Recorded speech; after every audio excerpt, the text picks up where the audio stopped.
Hello there. Okay, it's Fiona from Weekly Sewing Bee.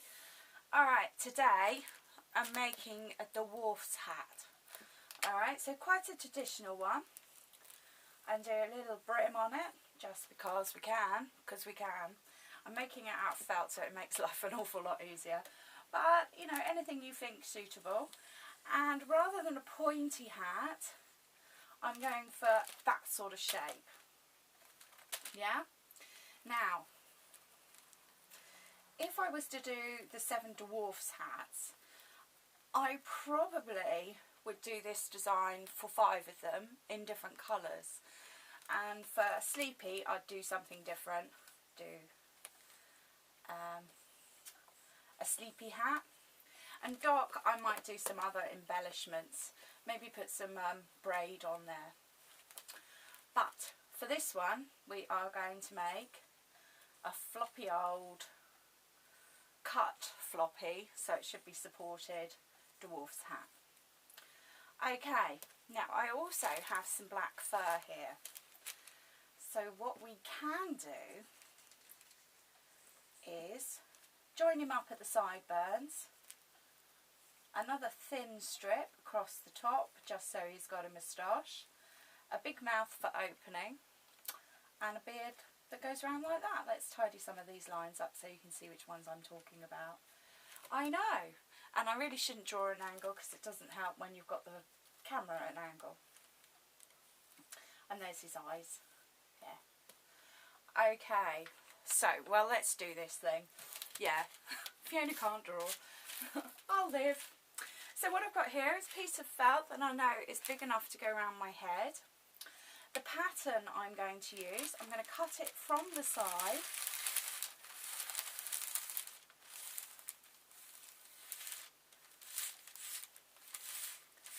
Now I need this piece to be the width of my forehead, and I need my brim that I'm going to fold over. So it's quite quickly going to add up in size. And I need this dimension to be my widest part of my head, or where the hat's going to sit, and maybe an inch hem allowance. So, I know, I could lose anything, couldn't I? I've got my tape measure here, and the best person to use as a model is the person that's going to wear it. Now, on the internet, wonderful thing, there are loads and loads of head sizes of everything. You know, you name it, there's a size for it. If you're going to use a sizing of a wool chart, then remember that they're dealing with a stretch fabric. Okay, so I've got it long enough to go over my forehead, the extra bit, and I've got it wide enough to go around my head, and I've got that distinctive shape. Now, that's easy enough. Cut round there and then transfer it onto my felt. Let me get a bit of paper.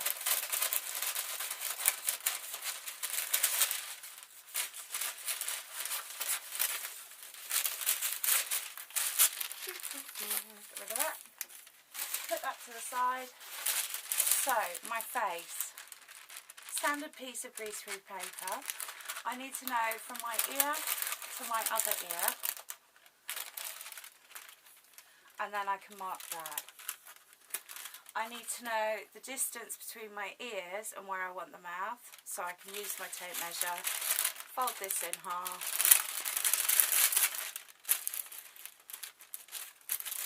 and then I can cut down to there.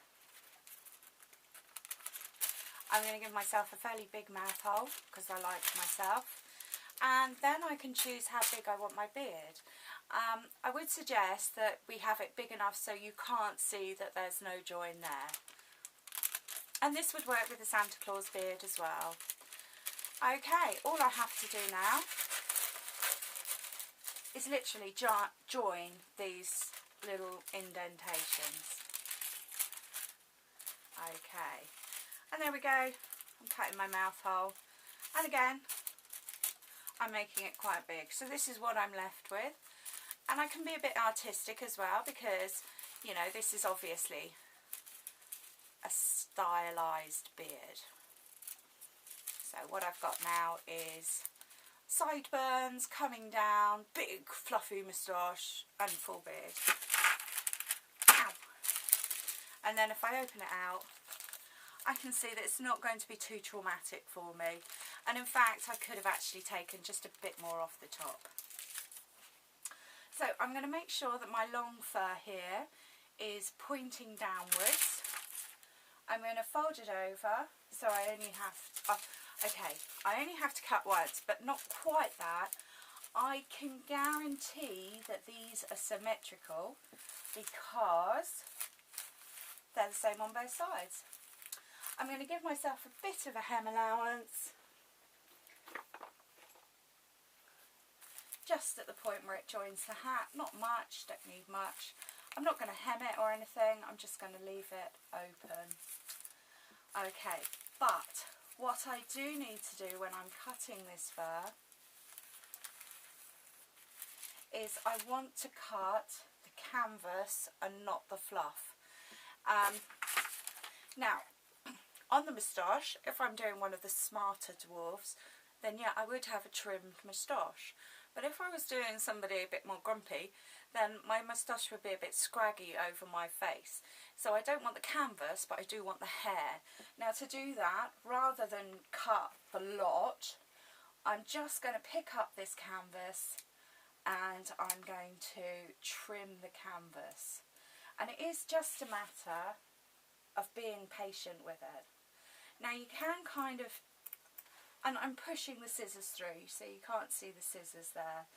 And yeah, you know, patience is a good thing.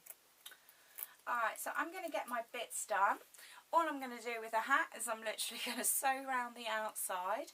All I'm going to do with the beard is I'm going to cut around the outside, and then I'm going to join it on to the fold. So I'll get up to date and I'll be right back with you. Hi, welcome back. Okay, so what I've done is I've done my cutting. Now what I've done here is I've cut my canvas and I haven't pulled it apart. Now it's got a bit bashed around because I've used the table and everything, but I just wanted to show you. So I'm literally now pulling the fur apart, and with the moustache again, I'm pulling the fur apart so that I've still got my scraggy bits here, and of course I can trim my moustache, and then I've got all my fluff left over. Okay, so yes, it is a personal thing, alright, but trust me, I'm right. Alright, so I've sewn a line around the outside of my hemmed now drawing and cut it out. Now because we're folding it over, we need to turn it inside out and do the hem on the other side.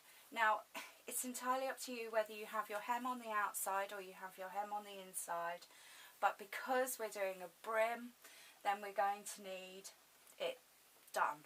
Just simply, it's going to need to be the same on both sides. So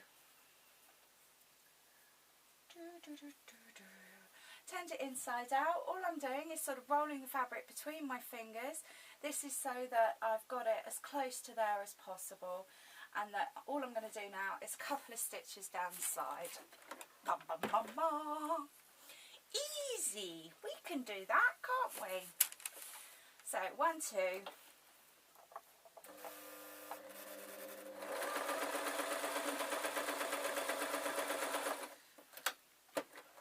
So inside or outside, complete preference, but if you have it on outside seams, then you're going to have outside seams at the bottom of the rim.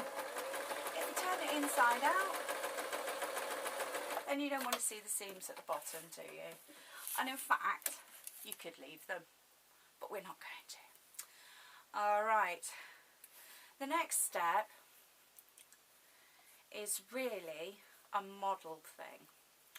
So get whoever you're making it for, or yourself, or somebody, and you need to try it on just to check that you're either happy, you know, that everybody's happy. So you need a side view. Yeah, you do. Lovely. Now what we now need to know is where we're going to attach our moustache stroke, sideburn stroke, everything. So I'm going to go for there. What I'm doing now is taking it off with my fingers still in there. I'm going to close them together for no reason other than I've only got two hands. And I'm going to mark one side, mark the other side with two pins. Okay. So.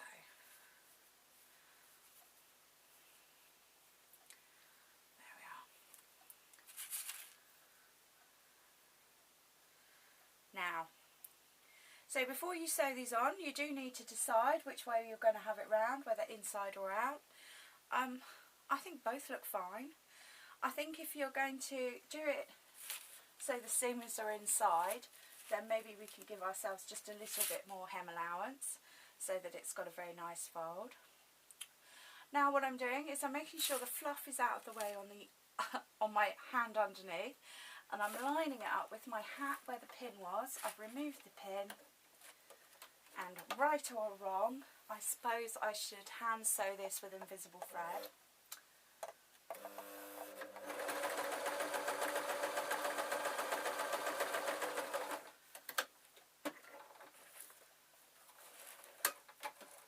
So I'm going to take that out, and then I'm going to bring it round, make sure it's all the right way round. And there we go, got it all lined up, and all I need now to do is a couple of stitches on the far side so that my sideburns are attached. Yeah, it's one of those things, isn't it? Like, if I was to do it with measurements, what I'd probably do is I would still sort of use my own body as a guide, because your head doesn't grow that much. Only in the first couple of months of life, so it does grow a bit as an adult, but not hugely amount. So I know I would use myself as a guide, even if I was making it for a child, or if I was making it for a grown man, I would just use my head as a guide and then enlarge it. So lovely. I'm just refreading the machine, and then 1, 2.